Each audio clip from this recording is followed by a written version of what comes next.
welcome back to another episode of the Gap Down Backer podcast. Today we have Coach PJ Gibbs, the new head football coach at East Lee County High School in Florida. Coach, how you doing?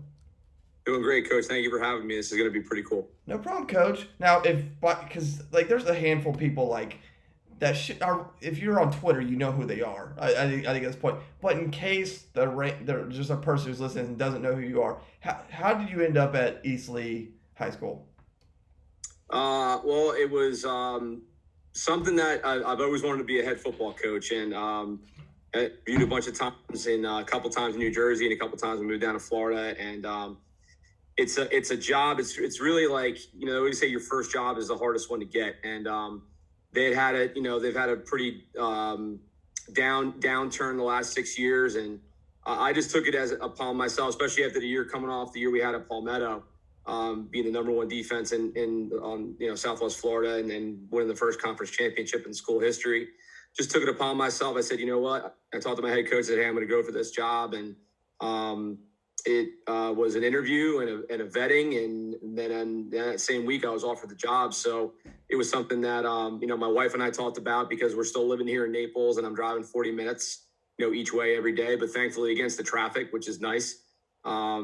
But it's something that, that we've worked for. My wife and I have been together for 14 years, and she's been through everything with me. And it was something that, hey, she's like, this is what you want. This is what you've wanted, and you have your opportunity now. And that's kind of how it happened quick. I mean, it happened at the end of February, and they announced me March 2nd. So very quick turnaround, and but it's been a blessing. Great administrative support, fantastic, kids, and they let me hire my home coaching staff, the whole coaching staff. So it's been really, really good transition so far. Now, how talk about that transition in a COVID year before we'll talk a little to Reed and him transitioning to calling the offense instead of defense now. But how has that transition been under a COVID situation? Obviously, your state's been a little more lenient than some of the other ones, but still, yeah. I mean, there's obviously their hurdles. And then how's that overall been for you as well? I think, we still have to, go through the COVID protocols. Kids are wearing masks. If we're on the field and we are working out and they are engaged in exercise, they can have it off. If we're in film, we socially distance them. They have to have masks on. The one thing that's really, it's been kind of crazy is with this contact tracing. We were supposed to have our inter-squad scrimmage last Saturday, and Wednesday I get my phone's blowing up. My two quarterbacks, a bunch of linemen, and they're all like, "Coach, we just got called. We got to get quarantined for 5 days," because they were in a class with someone that had tested positive. They didn't test positive, and so now, I go to my administration. I'm like, how are we supposed to have a game, with no quarterback? So we just said, hey, let's move it, and let's hopefully this week, knock on wood, it's tomorrow. I haven't gotten anything yet as of 7:09 tonight. But it's a fluid situation. It's just, it's everything you teach your kids about football. It's about dealing with adversity and, just kind of fighting through it and thinking about the best situation. And that ultimately, your job as a coach, and coach, it's the safety of the kids, and make sure that they're okay, and that the administration is supportive of your decision, which they are. And that's been probably the most just abnormal thing during the transition is all of a sudden, at 8:05, I'll get these pings, and I'm quarantine. I'm like, what do you, well, so-and-so has it in class, so we're all going home for 5 days. And I'm like, okay, well, next guy up, and that's really the COVID part of the transition. That's really what's been the crazy part. Yeah, I had that conversation with a couple of our kids today, because I'm transitioning to school, and I'm like, we're running some routes and doing some of the stuff we can do, and I'm just like, you're all going to rep here, because God knows what's going to happen during the fall and who's going to be. I don't know what the COVID procedure is going to be or any of that. So all of you need to learn our fullback, H-back, sniffer, whatever the hell you want to call it, position. And how to run out of this. I was like, there's only one kid. I said, you don't need to run this, because you will never. I know for sure you're never going to play here. But the other 4 of you, you're going to need to learn this. You're going to have to learn multiple positions, because God knows what's going to happen. So I agree 100%. I want to talk a little to Reed before we talk about you transitioning to offense and why you made that decision. Obviously, historically, you've been primarily a defensive guy, and you wrote in several books on defense, have several coach tube courses, which all that stuff will be in the links below. Um, but what was to read for you? Was it primary or secondary coverage? Like, and what made you go that direction um, when you were a DC? It started when I was a player, really. My head coach and my DC in high school, they were big two read guys. They were influenced heavily by guys. We're going back a ways now. Is like when George Welsh was the head coach at Virginia back in the '80s and '90s, and then Al Golden was the DC there, and then Mark D'Onofrio was there, and that was our primary coverage, was blue coverage, and blue coverage was to the multiple receiver side, we were two read, and to the single receiver side, we were Tampa. So we had a search and a kick call, and that's just kind of how I was brought up. And then when I came back and started coaching there, and then when I went and got my first DC job, it's what I knew. So it was what I was comfortable with. And then you get into the moving to Florida, and just the more athletes that you see, you kind of have to be a little bit more, with a variety of things. But, foundationally for me, that's what I learned, from when I was 14 years old, as a freshman in high school. That was our base coverage. And then just, like when I got my first DC job in '06, like that was it. If we saw multiple receivers, 2x2, we were double search. And, and again, obviously offense has evolved significantly, since 2006. But you're talking about, combination routes, and that really matched up well to what we saw year in and year out on our schedule. And to me, to be honest with you, it really, you don't need to have like a stud. Obviously it helps if you have a stud corner or safety, right? But I think if you have kids that are smart and understand the concept, I think that was the hardest thing for me as the young defensive coordinator, was getting those corners and safeties to understand the concept of to read, and having to do a lot of half line stuff where we did route combos so they could, visually see and then practice that tempo, what we're going to see in the game on Friday or Saturday. So, we use it now. Our defensive coordinator that I hired, to work with me now at East Lee, that's one of our primary coverages is to read, and the kids have done a really good job. It's been 2 weeks in the spring ball, and really happy with our progress so far with it. They've really picked it up. Now, when you say to read, is there any differences? Because obviously, when people hear to read, palms, blue, whatever you want to call it, everybody automatically goes to the TCU stuff. Like this is how you run it. This is the foundation. Is it 100% that, or have you made modifications over the years based off what you see and who you have? Because everybody's a little different. Like I was talking to, who was it the other day? Nick Davis at Rose Holman. Yeah. And he talked about how he technically runs Rip Liz, but it's his variation based off how he learned it and adjustments based off his kids and what he sees. Sure. I think as a defensive guy, you have to see what best fits your personnel. So like for us, when I was at Manasquan, we'd have decent athletes, but we'd have one athlete every 5 years that was like really, really good. Yeah. But we just had tough, hard-nosed kids that were lacrosse players and basketball players and things like that. But the way we taught it was the corners 3 shuffle steps, butt to the sideline, seeing 2. We had the safeties backpedal in our version at Manasquan. We backpedaled the safeties reading 2 to help them get over top of 1 when we would see that sail route, when we would see that. Now, as like you're talking about with personnel, we would, if we wanted to play different coverages out of the 2 high, we would use different terminology. So whether we were going clamp or whether we were going palms, which is obviously one and the same, it's the same family. But I think it goes back to your point. I think it goes back to the athletes that you have, and do you trust that safety patting their feet to make the correct read, and not get burnt. So I think for us, we were a bit at Manasquan. We were big, just keep everything in front of you type of defense. Like we'll stop the run, but we're not going to get beat deep. Where having the guys we had at Palmetto, having a kid that was a first team All-State safety, you can kind of do a couple different things now because he's able to do more things than the kids at Manasquan did. So Yeah, I've coached it a couple different ways, but we'd always name it something different, depending on what routes we're going to see, and then again, obviously, who we want to get in the run fit to stop the run.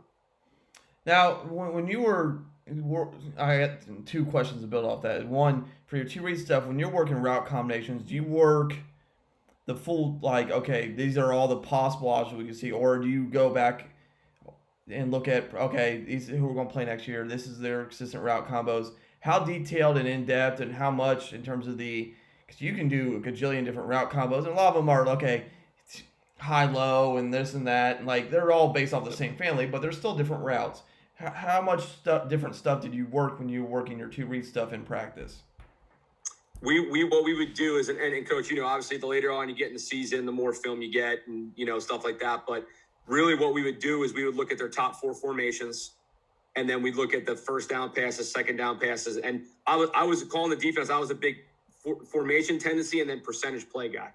So I'm going to look at their formation, and I'm going to say, okay, out of 11, these three passes are their top three passes. So when we do our walkthrough, so we would do a pattern match period. And again, that's that was something I think that really made us very successful last year, was our walkthrough period pre-practice, to show the kids, okay, listen, we're in mod here, we're in quarters here, we're in two read here.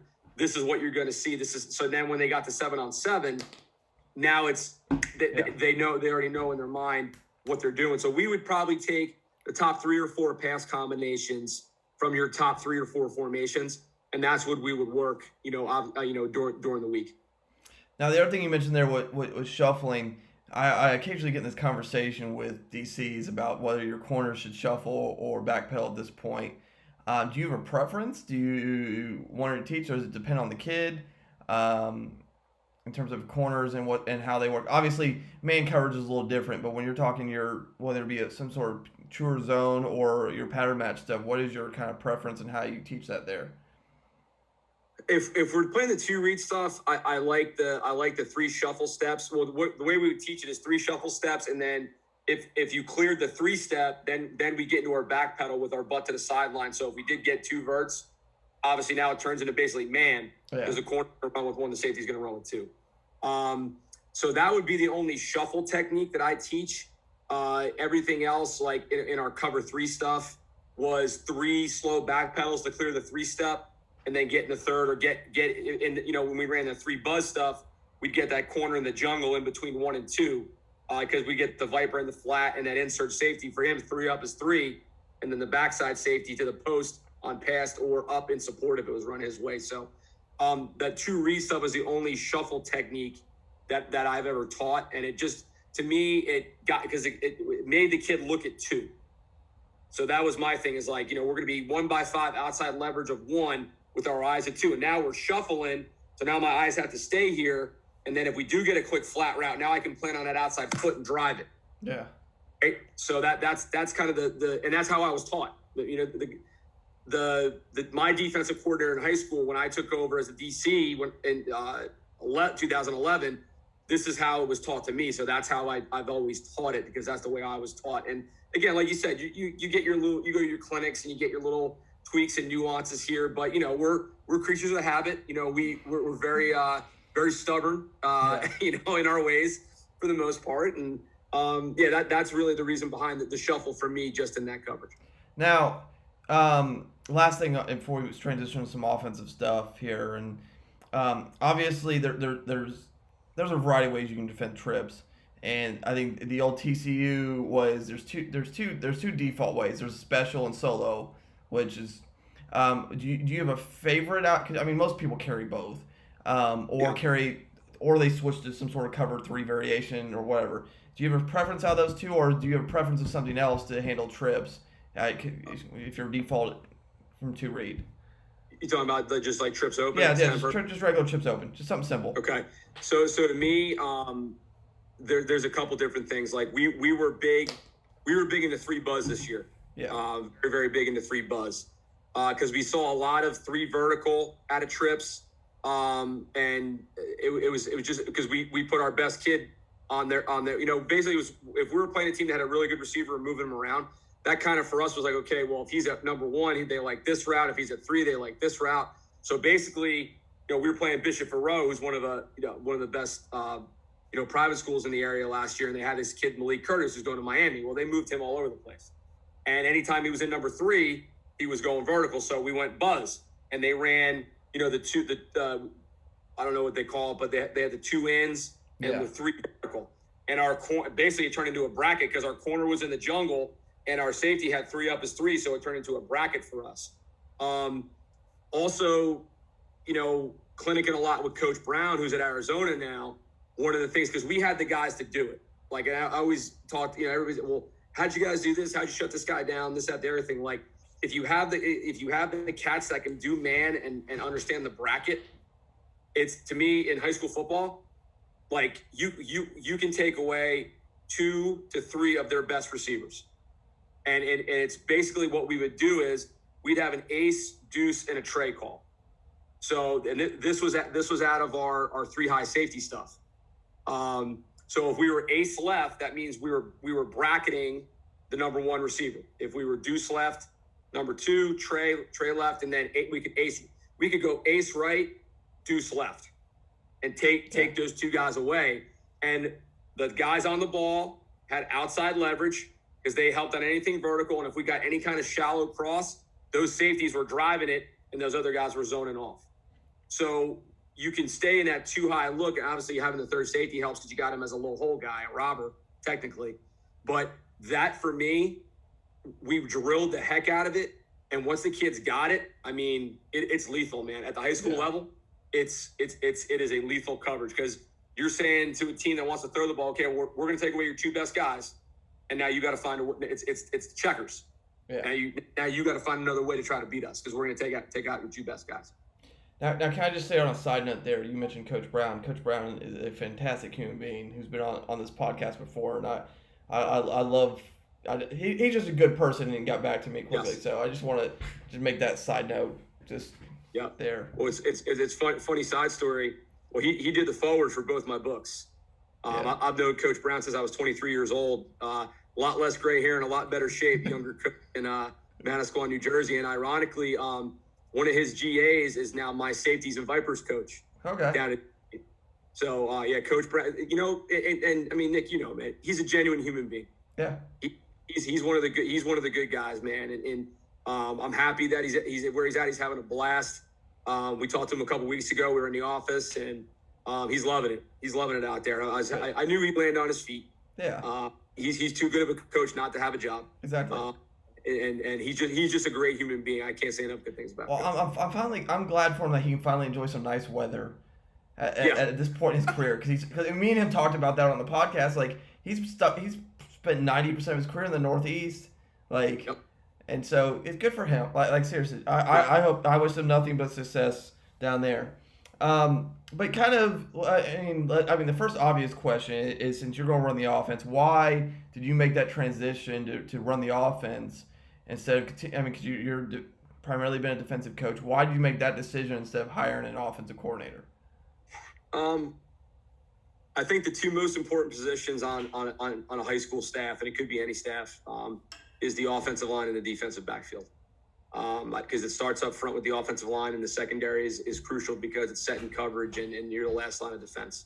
So my head coach in high school, Coach Vic Caboo, was a DC. And then when he got a head coaching job, he became an offensive coordinator. So that was kind of always in the back of my mind. Hey, if I ever get a head coaching job, maybe I want to call the offense. And there was a moment where I thought about hiring an offensive coordinator, and I'll stay with the defense. But I said, you know what? I really want this challenge. I really want to take a shot at this. And I was fortunate enough to hire a guy that is a head coach or was a head coach in Hendry County down the road from us. And he's had a great success as a head coach and is a defensive guy. And I've known him for a few years now. And to me, to be honest with you, studying, being a defensive guy, you study offense for 22 years. And where the defense's weakness are. So you can move pieces and parts and find out where their viper is or where they're rolling their coverage to, or what's going to get them in a front where you can exploit it. And for me, it's the same thing. It's the same thing I did as a defensive coach. Is we're going to have 15 calls, but we're going to do them. It's going to look like we're doing a lot, but we're going to practice the heck out of them, and we're going to do them with precision and just fly around. And we have some athletes, and it's exciting because you get these guys the ball in space, and it's good. It's good. So it's been a good transition so far. So that was my thought process behind it. It was like, if I can hire a guy that I trust, to run the defense and just let those guys coach. I mean, my defensive staff, I got, I hired Brett Burnside as defensive coordinator, assistant head coach. Herbens Paul, who played at Immokalee, and was a 3-year starter at Florida State. He's coaching my corners. And I just mentioned Teddy Bolin. That was at Michigan the last 3 years. So, I mean, the best part for me is I meet with those guys and they know my expectations. And I don't have to worry about it because I know the job's getting done. And the head coach now making the transition to that, if you can delegate authority and let guys do their jobs, but explain to them what their job's going to be and their expectation. I mean, we're all going to hit bumps in the road. I mean, it's going to happen eventually. It's not going to be this honeymoon period all the time, but open line of communication. And, that's kind of like, that was my thought process, as I transitioned into the role. Well, I say that all the time. I think me and Coach Derry, who was on the early episodes of this podcast, who occasionally still guest host on here, we said all the time. Part of the reason we had so much success at Fairborn last year, going 6-1, was Randy let us 3 coordinators do our jobs. Like he trusted he handled all the head coaching stuff, would make some suggestions here or there, and then coach when he needs to coach.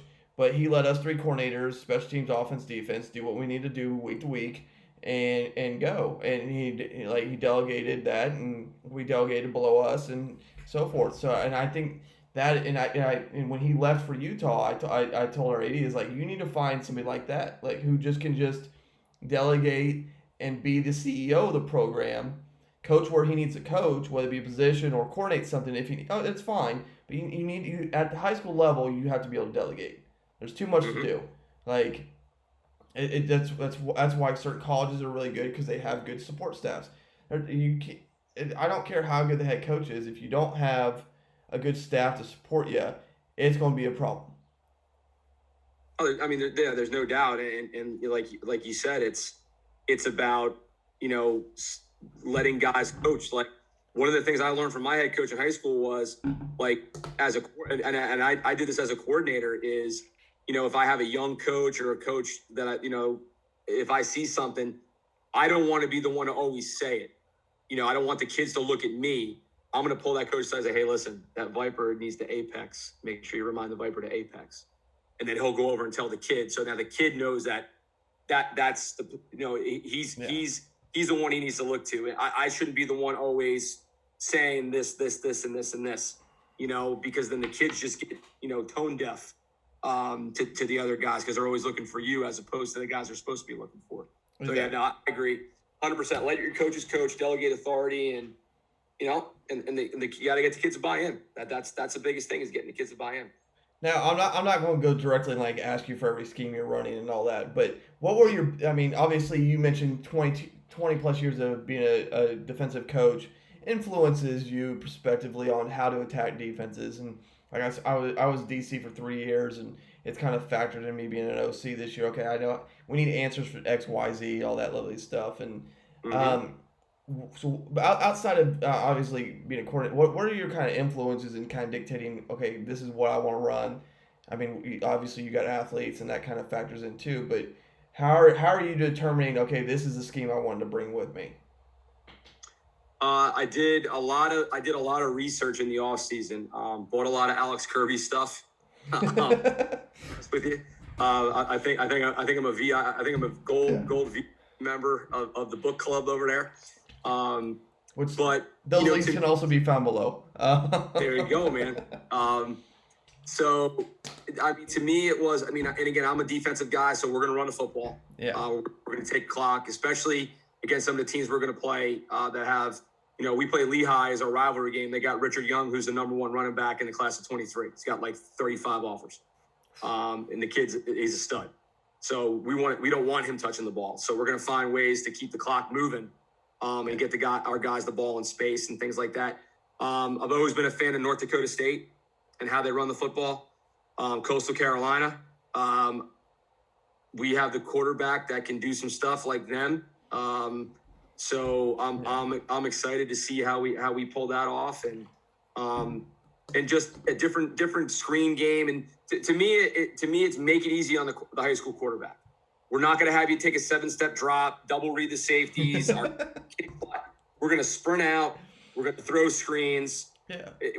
You know what I mean? We're going to do some misdirection stuff. Like I'm not going to tell a sophomore in high school that you're doing a 5-step drop and got to read a safety and a viper. It's one read, or if it's not open, you see green grass, yell go. If not, throw it to me on the sideline at 2nd and 10. I'm not trying to Lincoln Riley it or throw the ball all over the place, because as a defense, my first year down here in Florida, our guy was a Tony Franklin guy. Listen, I don't know Tony Franklin. I don't know him from anything. But all I know is I think we might have set the record for most 7-second drives in the history of the state of Florida. And I'm like banging my head against the wall, because I'm like, punt team? What do you mean punt team? We just sat down to go on the whiteboard. It's like, run the football. Give us a chance. Give us a little break. Like if you're completing passes, that's one thing. You're keeping the clock moving. That's great. But you're sitting down with the whiteboard and it's punt. And I'm like, it just happened. Yeah. We just down. But yeah, so that's kind of like North Dakota State, Coastal Carolina. A little bit of what Miami does with Coach Lachey, like stuff like that. Just something quick to get the ball into the perimeter and let our go to work. Coach Lachey does some, like, you don't think about it, but then you turn on some Miami film from last year, and he does some really good stuff. I had that conversation with Alex Kirby there, weeks ago. Yep. And like I just noticed, I think I posted on Twitter at one point. Like they run some, like you just and it's no offense to Miami, but you've kind of forgotten about them a little bit because Clemson's taking over the ACC. I mean, you just kind of do, but he does some really good stuff. I've talked to one or two guys on the North Dakota State staff. I love what they do. And it's just like it is essentially an NFL offense, but they run duo and power better than probably anybody in the country. Well, you know what too? You know what was really good a couple of years ago before we went to Nebraska was when Scott Frost was at Central Florida. Some of the stuff that they do or they did. I was watching the other day. They ran a Q read play where they ran power. It was at a 12 personnel. They ran power to the one side. And then they took the H, put them on a mic, and then they cross-blocked, and the quarterback was reading the inside linebacker. If the inside linebacker went to the power, he pulled it. It was some nasty stuff, man. Yeah. Things those guys do and how creative they are. Like when he was at UCF, they ran with Mackenzie Milton before he got hurt. They ran the diamond bunch, with the single receiver out of empty, and I remember we went up to a coach's clinic. I remember asking him, and I said, what's your quarterback looking at? He goes, at the middle's open. He's pumping to the diamond, and they're running fold. Their center's blocking back, so it's Q fold. If there's a guy in the middle, he's taking the ball and he's throwing it right now. And I'm like, high school, we could do that. Yeah. That's stuff that's not, tell the quarterback, if it's somebody in the middle, the ball's going out there. If you see nobody in the middle, pump and take the ball and run up the midline. Yeah. Well, there's certain things you can apply and certain things you can't. Like, I think was it last spring or the spring before when everybody was watching Lincoln Riley run the counter RPOs and all that stuff, and we're just like, yeah, we don't have the kids for that. We would joke in our group text, I was like, if I had the kids for that, that's fantastic. That is beautiful. And when you have 4 and 5 star recruits, you can do a lot of things. Also, when you're as smart as he is, that helps too. But sure. That doesn't hurt. Yeah. Minor details. But to your point, like when I look at people run duo, I'm like, I have some linemen I could double team to the backer. Like that I can do. You also mentioned sprint out a minute ago. I think, and I want your opinion on this. I think it's probably the most not overused bad word. It is probably one of the best ways to maximize quarterbacks in high school, and probably one of the most ignored ways to do something in college and the NFL. Would you probably agree? I agree 100%. I think you hit the nail on the head with the Lincoln Riley stuff. Is that obviously during this pandemic, we've all been inundated with, clinics and stuff like that. And it's a good thing because your brain's thinking and you're thinking how to help your kids out and your team and stuff like that. But it always goes back to how can I put my kid in the best position to be successful? Now, if I got Arch Manning back there, let it rip. You know what I'm saying? It's 6'5", 5-star kid, 30 offers. Let it go. 5-step, whatever, high-low stuff, whatever you want to do. For me, it doesn't put a lot of stress on them. It cuts the field in half, and you're running smash. You're reading the corner. Yeah. We run our Steeler route where we run it out of flex. So our slot is on, our Z is off, and we have the fullback. So the slot runs a corner, the Z runs a shutdown behind the Viper, and then we get the fullback in the flat. So the quarterback's sprinting out and it reads the Viper. If the Viper goes to the fullback, he's throwing the shutdown. If the Viper sits, he throws the flat route. Yeah. So it's looking at one guy, and if that guy does one thing, you do the other. And then that's it. There's no in between. We throw our tunnel screens. We look to the swing route, come back to the tunnel. That's it.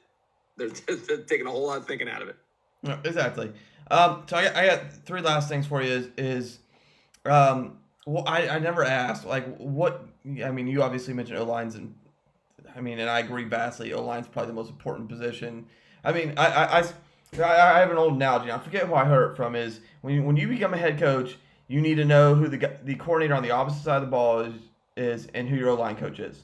I think that, and so obviously you became the offensive coordinator, so you found a good DC. And are you coaching the O-line, or did you hire somebody else to do that? So I was going to coach the O-line. I'm helping the O-line, but I hired a gentleman he's 49 years in. He's an ex-Marine, Vietnam vet. He actually is my college linebacker coach.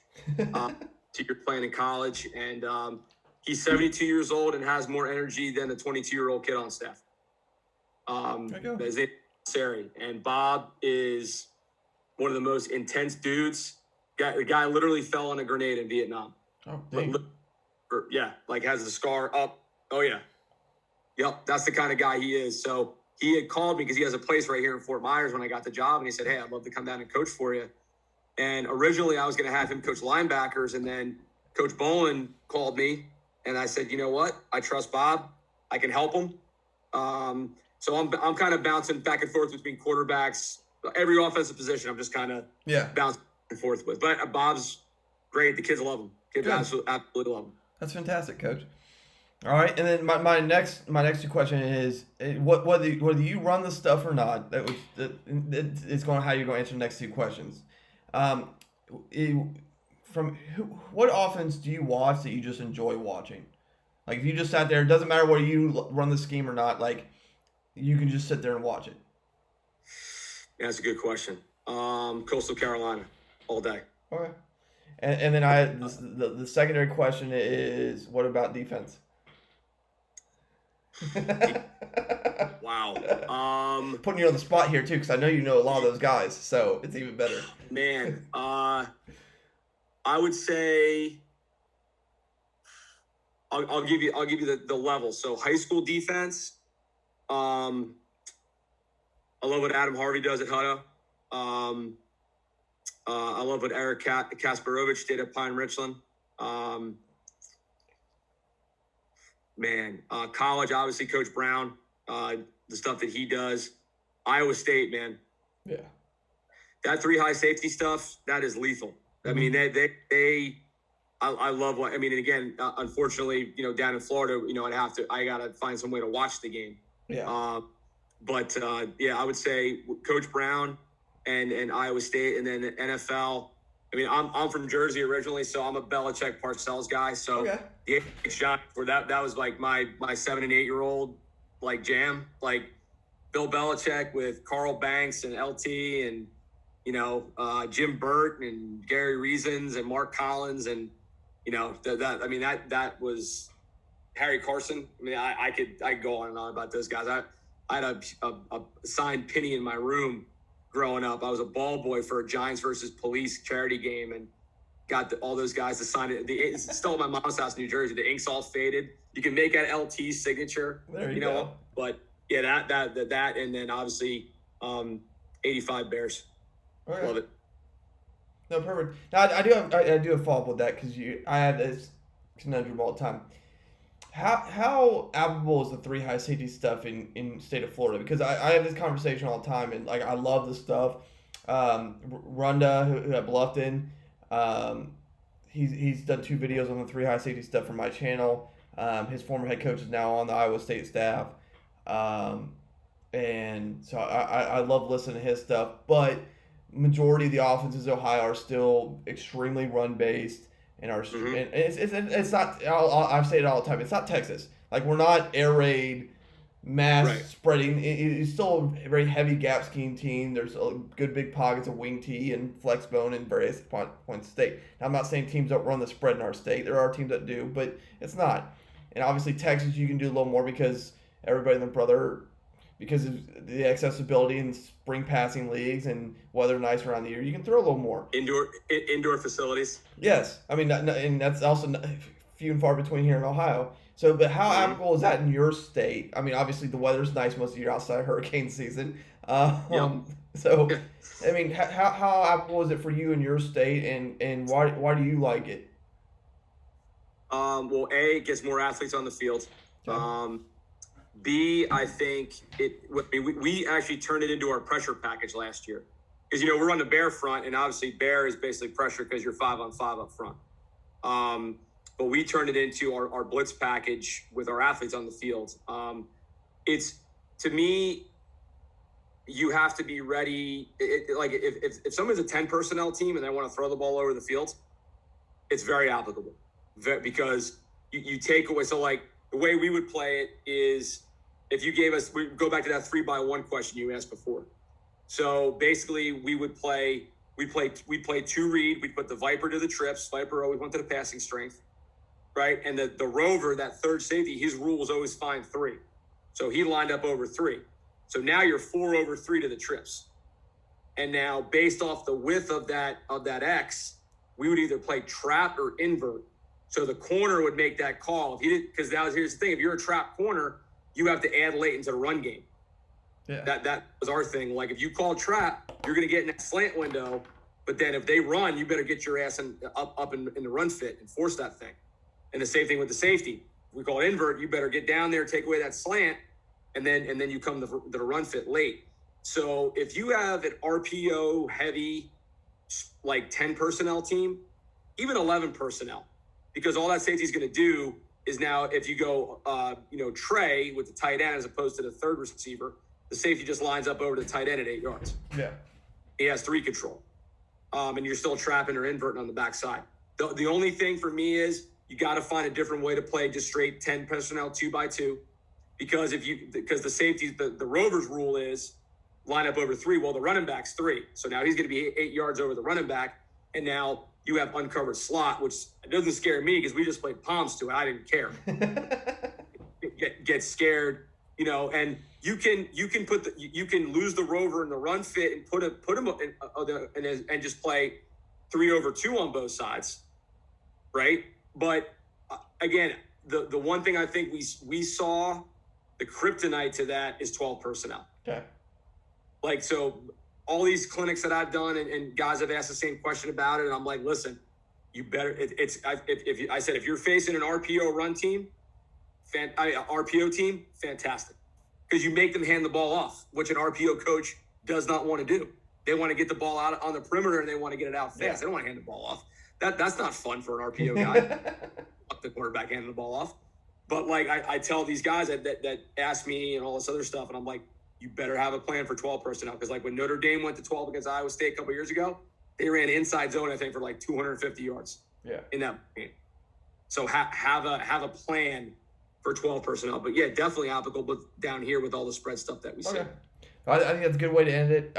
Coaches, make sure you check out Coach's CoachTube and books. Both links are in the bio. As we mentioned, Alex Kirby's link will be in the bio too. He's one of our affiliates. If you want to check out there or any of our other affiliates and sponsors, you can check out below. Check out my Patreon.